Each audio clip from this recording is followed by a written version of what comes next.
ఎట్లా చూడాలి అంటే టీడీపీ బీజేపీ జనసేన అలయన్స్ని అడ్డుకోవడానికి ఒక చివరి ప్రయత్నం అనేది ప్రచారం నడుస్తోంది. సో మీరు దీన్ని ఎలా చూస్తారు ఓవరాల్గా? ఇది భారతీయ జనతా పార్టీలో రెండు రకాల ఆలోచనలు ఉంటాయండి. ఉన్నాయి ఇప్పుడు ప్రస్తుతం, అంటే ఆ నాయకుల మధ్య ఉన్నాయి. ఏంటి ఒకటి, ఒక గ్రూపు ఏం చెప్తూ ఉంటుందంటే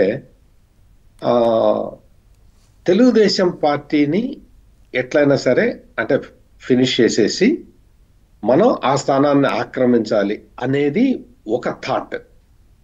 రెండో థాట్ ఏంటి అంటే మనం ఈ పొలిటికల్ గేమ్లో మనం వైసీపీతో ఉంటే, అంటే వైసీపీకి కొంత అంటే క్రిస్టియన్స్కి సంబంధించిన బలం ఎక్కువగా ఉంది కాబట్టి మనం ఆ పార్టీతోటి సైల్ అయితే రాంగ్ సిగ్నల్ వెళ్తుంది. మనకి దేశవ్యాప్తంగా ఒక రకమైన ఇది వస్తుంది. ఒక జగన్మోహన్ రెడ్డి పార్టీతో కలిసి వెళ్తే మనకి అవినీతి ముద్ర పడుతుంది, మనం అనుసరించే విధానాలకి వ్యతిరేకంగా ఉంటుంది అని ఇంకొక వర్గం వాదన ఉంది. ఈ రెండు వాదనలతోటి బీజేపీ కొంచెం కన్ఫ్యూజింగ్ స్టేట్ లోనే కనపడుతూ ఉన్నది. బీజేపీ వాళ్ళ కన్ఫ్యూజన్, బీజేపీలోనే కన్ఫ్యూజన్ ఉంది. అంటే రెండు వర్గాలు కూడా బలంగా వాదిస్తూ ఉన్నాయి. అక్కడ బీజేపీలో న్యూట్రల్స్ లేరు, ఉంటే ఇటువైపు ఉన్నారు లేకపోతే అటువైపు ఉన్నారు. ఇది అంటే ఇది బీజేపీలో మరి మీరు చూసారా అంటే, ఇది నా అబ్జర్వేషన్, జర్నలిస్ట్ గా నా అబ్జర్వేషన్ చెప్తున్నాను.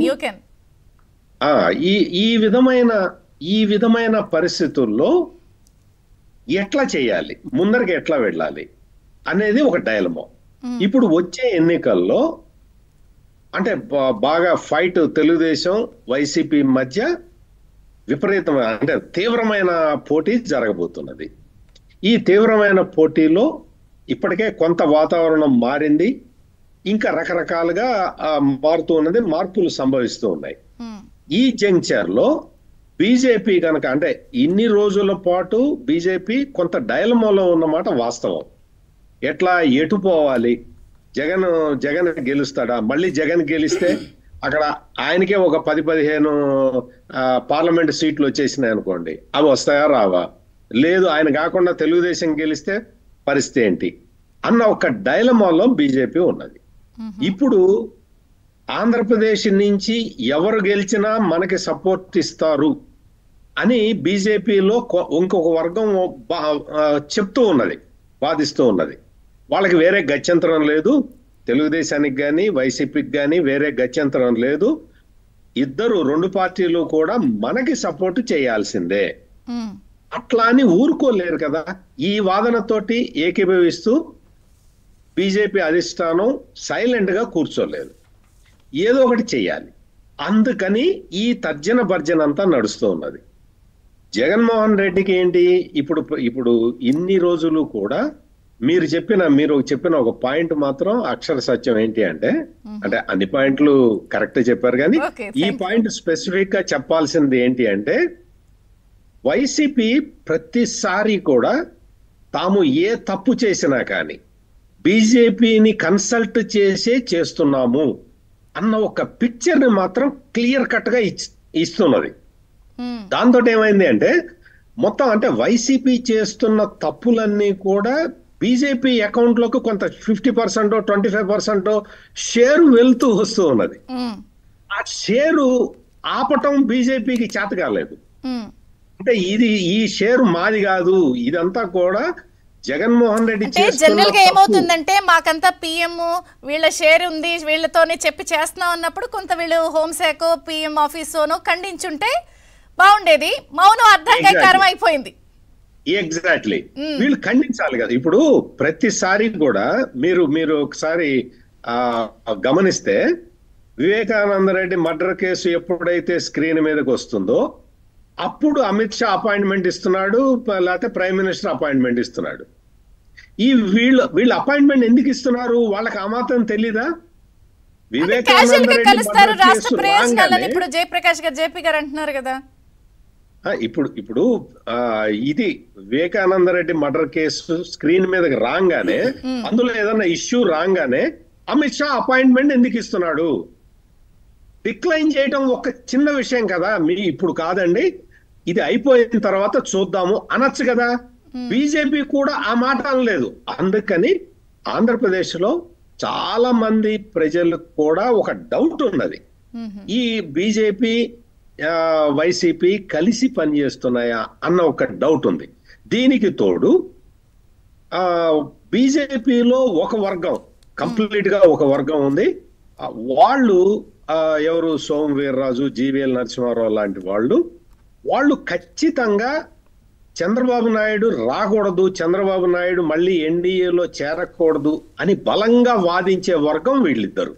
అంటే వాళ్ళిద్దరు పేర్లు చెప్తున్నాను, ఇటువంటి వాళ్ళు ఇంకొక ఇద్దరు ముగ్గురు ఉంటే ఉండొచ్చు. మీ వ్యక్తిగత అబ్జర్వేషన్.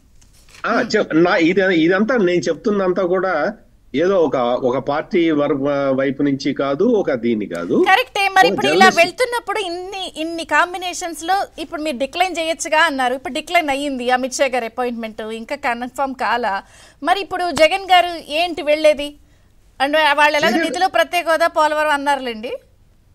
ఇప్పుడు ఏంటంటే ఇప్పుడు డిక్లైన్ చేయటం కాదు, ముందు నుంచి కూడా వివేకానంద రెడ్డి ఇష్యూ వచ్చినప్పుడు అమిత్ షా కనుక అపాయింట్మెంట్ డిక్లైన్ చేసి ఉన్నట్టయితే బీజేపీకి ఈ బ్లేము, అంటే ఇప్పుడు బ్లేములో వీళ్ళకి సంబంధం, బీజేపీకి సంబంధం ఉంది అని నేను చెప్పను. బీజేపీకి సంబంధం లేకపోయినా కానీ వాళ్ళు బ్లేమును మోస్తూ ఉన్నారు.